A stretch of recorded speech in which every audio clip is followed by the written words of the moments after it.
Okay. Oh, wait. It's all right. Okay. Yeah, we're starting. Okay, fine. I just wanted to make sure that, now, what's your name again, sir? My name is Zaher Birawi. Yeah. And you're the spokesman for the organization, or what's your position in the organization? Which organization? The organization that's organizing the global march to Jerusalem. There is no organization. There is a coalition, an international coalition of organizations, of hundreds of organizations are organizing the march, not one organization. So there isn't a roof organ or some kind of a coalition office, or it's just a loosely organized group? There is no office, but it is, as I said, many organizations are concerning about the situation in Jerusalem, and they are calling for a peaceful, non-violent demonstration to show the concern about what is happening against Jerusalem from the Israeli government. Now, I understand from the press release that there are plans to have activities that will originate in Jordan, Egypt, Syria, and Lebanon.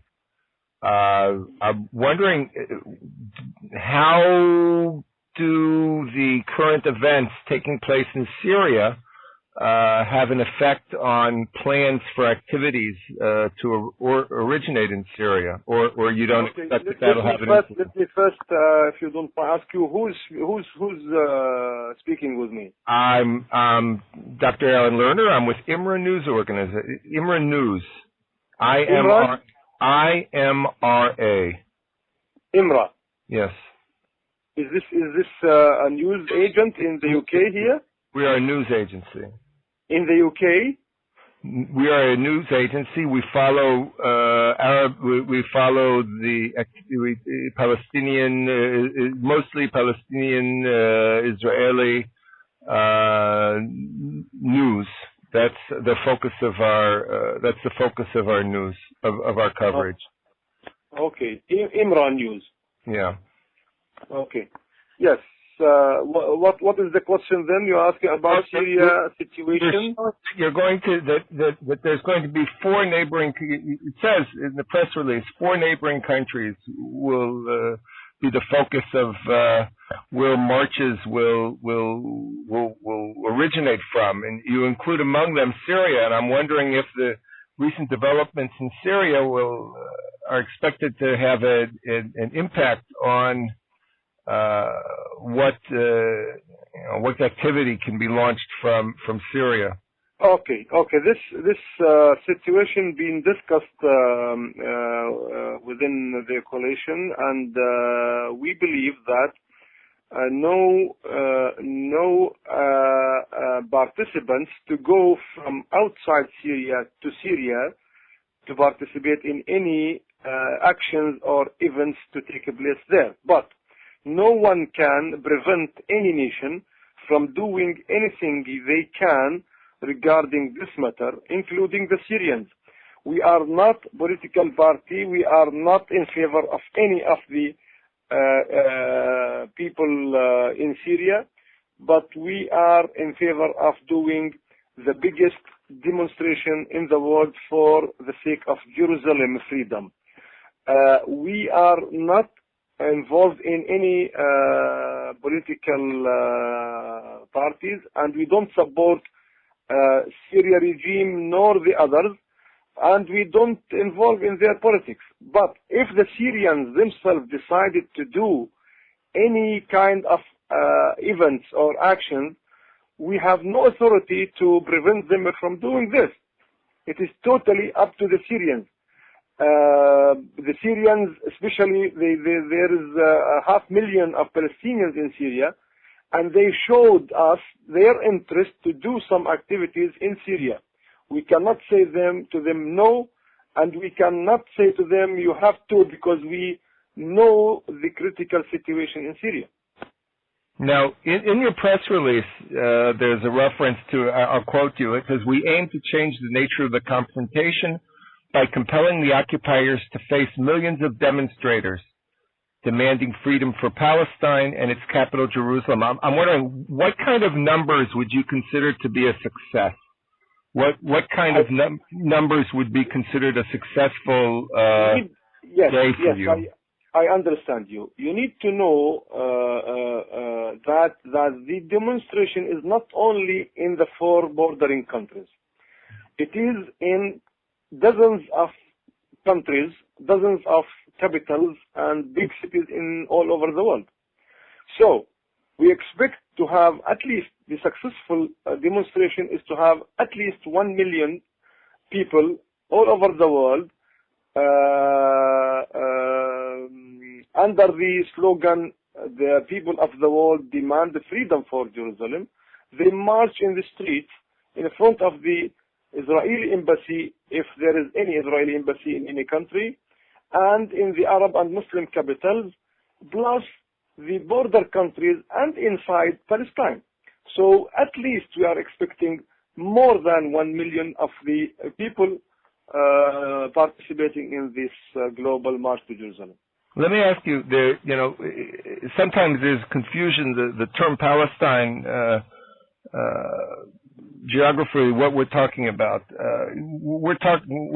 When you talk about renewing the struggle to liberate Palestine, we're talking about Palestine from the river to the sea. We're talking about Palestine being the area beyond the Green Line. What is, when you say Palestine, liberating Palestine, what Palestine are you liberating? We are not here to talk about the political issues between Israelis and Palestinians and their peace negotiations and the border negotiations and security things. It's not our business. Well, again, our business. Let me yes. Just answer the question. Our business is to see the freedom in what the Palestinians consider Palestine, regardless of what agreement they have with the Israelis. So we don't say Palestine from the river to the sea, and nor we don't say Palestine is 67 or just 48 or part of Gaza or part of the West Bank. This is not our business. This is the business of the Palestinians with the Israelis to sort it out. But we hope to see Jerusalem free, and the people of Jerusalem are free, regardless they are Jewish, Palestinians, Arabs, Christians. We are calling for freedom for all. So let me understand. You're saying within the coalition, you're saying there are people who take the position that liberation of Palestine means liberation of all of Palestine, that being from the river to the sea. And there's others who, when they say liberation of Palestine, they just mean the West Bank and Gaza? In the Palestinian communities and the pro-Palestine movement, I think, yes, you can find this and that. And even in Israel itself, you can find the same. So we are not discussing this issue. This is a political issue between the Israelis and the Palestinians. But we are concerned about the Judaization of the city, the peace city, Jerusalem. So we are not going into discussion with anyone about what is the best solution for this long, difficult conflict. We are not in the position to offer any solutions or to say that this is Palestine or that is Palestine. We need to see the Palestinians have the full right to go to their city, Jerusalem. So when we talk about... we consider Jerusalem is the international heritage for everyone, Palestinian, German, British, whoever, because it is not what we believe that Jerusalem is not for the Jewish. Jerusalem is Jerusalem for all 3 main states. Wait. You're saying for all 3? So that's to say that you think that Jews do have some kind of a right, for example, to be at the Western Wall? because the Western Wall is part of the compound of the Dome of the Rock in Al-Aqsa. Are you saying that Jews have the right to be there? Whatever the Palestinians and Israelis agree on, and makes them both happy, we will be happy. We need the access to Jerusalem to everyone, and regardless of the religion, of the background, of the race, because it is an international heritage. Well, yes. Historically, there were very strict restrictions against the Jews, for example, so as not to interfere with the services at Al-Aqsa and the Dome of the Rock. The Jews were prohibited from blowing a shofar or from having other activity at the Wailing Wall. I don't know anything about this, and forgive my little knowledge about it. But what is obvious and clear, that the Israeli government now is putting restrictions, too many restrictions against the Palestinians, Muslims, and the Christians, and they are clearly announcing that Jerusalem is the capital for the united capital for Israel, which is against the law and against the United Nations resolutions. And the Israelis are saying that loudly that it is not only the capital for Israel, it is the capital for every Jew in the world, which is against the international law. No. So this is what I can give you at this moment. If you need anything from me, one second, please. Let me finish. If you want any more information, please write it to the email provided, and the responsible people can answer your question. I just had one question left, if I might. I see that there is a mention here about of taking a position on the inalienable right of return. Yes. Now, is the position here that the Palestinian that the PLO does not, there is this debate, there is this dispute within the Palestinian community as to whether the PLO even has the right to compromise on the right of return of refugees. There are those who say that that they simply do not have, no organization has the right to compromise on this position. And I see that this was mentioned in the press release. So is this the position of the group of this coalition, that the PLO does not have the authority to make a compromise on the right of return of refugees? There is no press release issued by the Global March to Jerusalem about this issue. Full stop. Well, it says right here, we support the non-negotiable and inalienable rights of the Palestinian people, including their families, to return to their homes and lands from which they were uprooted. So that's a non-negotiable and an inalienable right. So I'm asking, in other words, you're saying that the PLO does not have the right or the authority to compromise on this. I am not saying anything about this, because I don't think there is a press release regarding this issue. I'm looking at something that was put out that is on the that is Fars News Agency, Global March to Jerusalem. It's dated. What is that? This came out of Tehran from the Fars News Agency.